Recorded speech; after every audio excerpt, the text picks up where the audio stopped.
अस्सलाम वालेकुम दोस्तों, उम्मीद करता हूं आप सब खैरियत से होंगे। दोस्तों, आज के इस वीडियो में कुछ ज़रूरी न्यूज़ के साथ साथ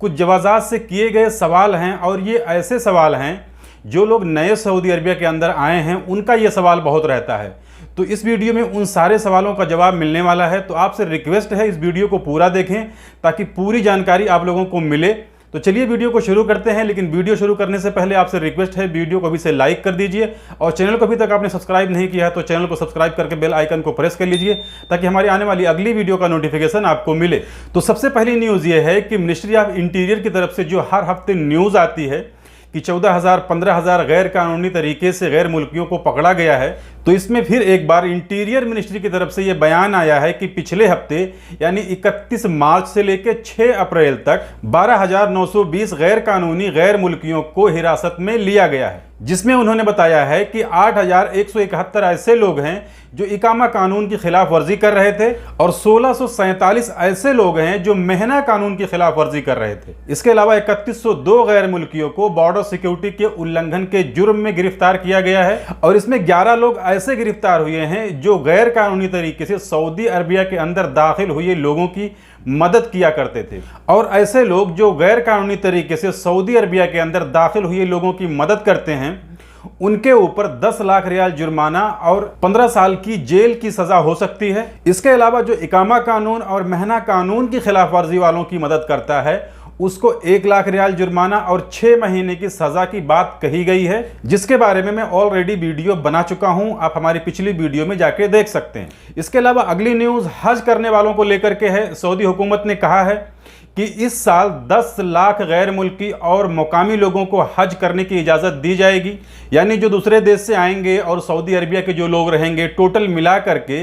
1 मिलियन लोगों को इजाज़त दी जाएगी हज करने की इस साल। और इसमें एक बात सऊदी हुकूमत ने और बताई है कि जो लोग दूसरे देश से हज करने आ रहे हैं उनके लिए ज़रूरी है कि वो अपना 72 घंटे वाला PCR टेस्ट का रिपोर्ट जो कि नेगेटिव होना चाहिए और सऊदी हेल्थ मिनिस्ट्री की तरफ से जो वैक्सीन अप्रूव्ड है दूसरे देशों में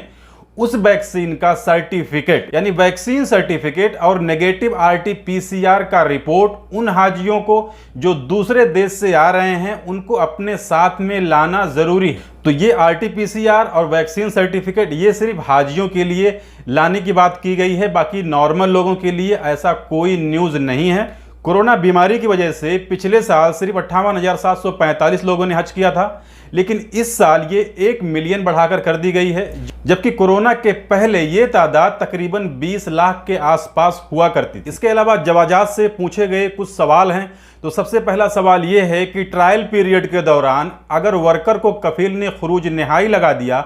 तो उस खुरूज नहाई को कैंसिल कराया जा सकता है या नहीं। तो जवाजात ने कहा है कि अगर कोई तजर्बाती मुद्दत में है यानी वो ट्रायल पीरियड में है उसका खुरूज नहाई कैंसिल नहीं किया जा सकता, उसको उसके देश वापस भेजना ही पड़ेगा। तो ऐसे बहुत से भाई लोग हैं जो कमेंट करके हमसे पूछते हैं कि भाई हमको आगे अभी 15 दिन हो गया, 1 महीना हो गया, 2 महीना हो गया, मुझे नहीं करना है, मुझे जाना है। तो ये जानकारी उन्हीं लोगों के लिए है कि देखिए जब आप सऊदी अरबिया के अंदर आते हैं तो आपके पास 3 महीने का ट्रायल पीरियड होता है। आपको अगर जमता है तो काम कीजिए, अगर आपको नहीं जमता है तो काम मत कीजिए। ये इख्तियार दोनों को होता है, कफील को भी होता है और आमिल को भी होता है, वर्कर को भी होता है। कफील अगर चाहे आपको तो 3 महीने के अंदर आपको वापस भेज सकता है आपके काम के बिना पर, पसंद ना आने पर, या आपको अगर काम पसंद नहीं आता है, आपको यहाँ पर नहीं जम रहा है